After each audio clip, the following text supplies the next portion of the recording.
Over the last year, we at MovieLabs have been busy designing a security architecture for production in the cloud. Traditionally, production workflows happen on a facility's infrastructure or on hybrid cloud controlled by the facility. These are secured by a security perimeter.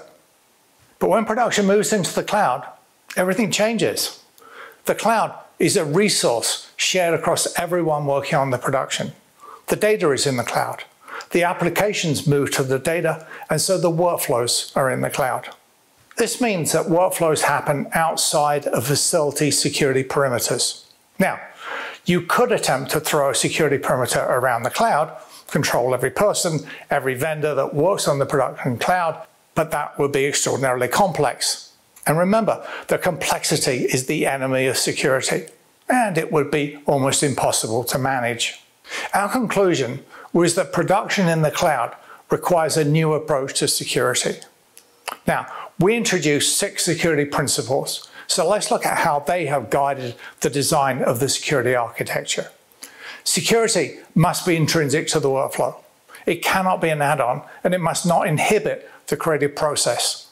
This is security by design. It must be designed to secure cloud-based workflows. That means protecting what we care about and not the infrastructure. And so, we secure the workflow rather than the infrastructure it runs on.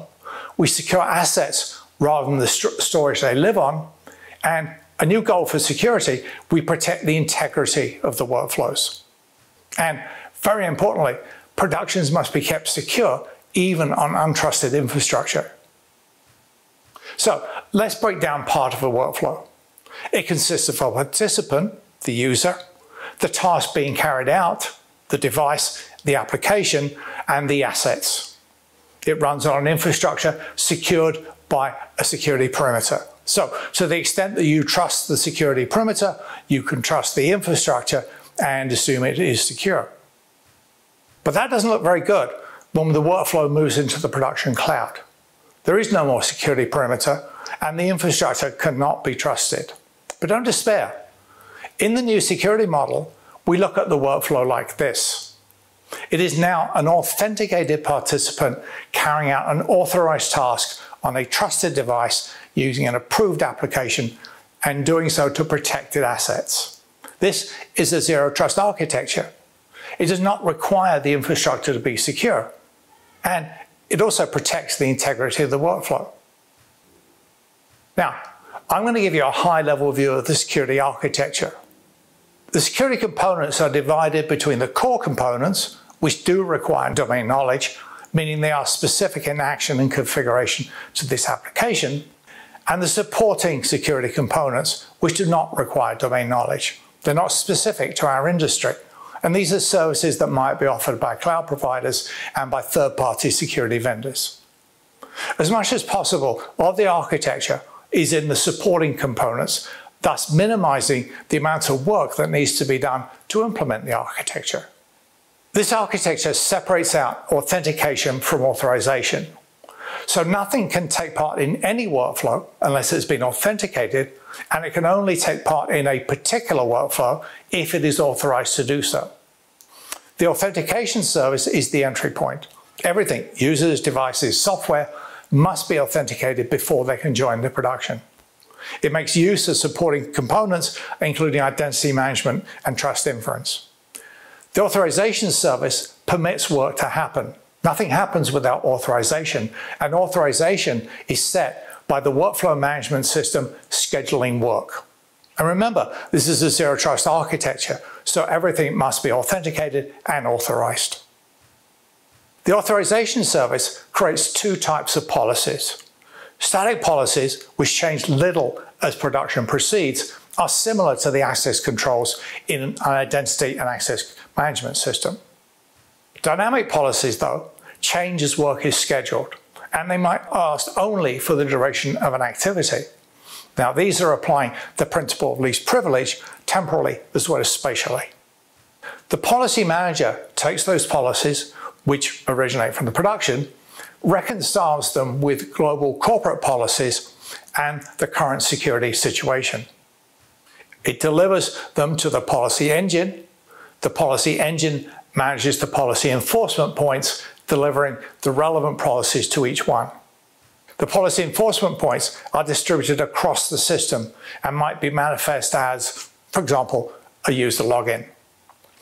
Asset security is managed by the Asset Protection Service, which, at one end of the scale, might be using standard access control lists, and at the other end of the scale, might be encrypting assets individually. With asset encryption, it is protecting the assets and not the storage that holds them. Now, this is an example of one of the many ways that security can be scaled. A Hollywood movie might turn the security dial up to 10 and want individual assets to be encrypted. A reality TV show might be content with a dial set at 3 and use access control lists. It's really all a matter of risk tolerance. So now let's turn our attention to the supporting security components.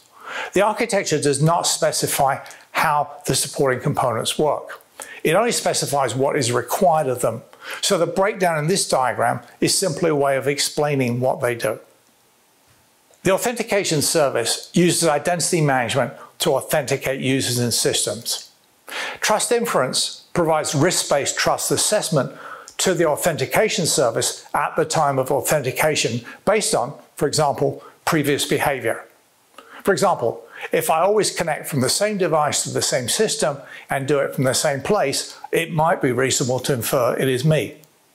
But if I connect from another location, somewhere I've never been seen before, it might be reasonable to infer that it is not me, even if the credentials are correct. If the inferred trust is high, then there is a choice to reduce the way the user is authenticated. The continuous trust validation is a companion service that monitors whether the level of trust is still warranted. Gmail does this. If I'm at home and here in Los Angeles and then connect via a VPN to our place in England, my parent location will change and Gmail will no longer let me access my inbox, and instead it will send a security alert. This is a case of impossible travel. I can't get from Los Angeles to England as much as I would want in a couple of minutes. The certificate service provides the certificates and other cryptographic information that the system uses for authentication and to protect connections. Now, it's important that it also support certificate revocation. Now, lastly, there are two monitoring components, one monitoring the current state and the other doing analytics. These services alert the policy manager in the event of a security incident. And finally, we come to the integration with the workflow management. The authorization service is an agent of workflow management. If work is scheduled, it will be authorized. If it's not scheduled, it won't be authorized. Well, that about wraps it up. I encourage you to download the security architecture documents from the MovieLabs website and join us in the next steps. And follow us on LinkedIn to make sure you get the latest updates.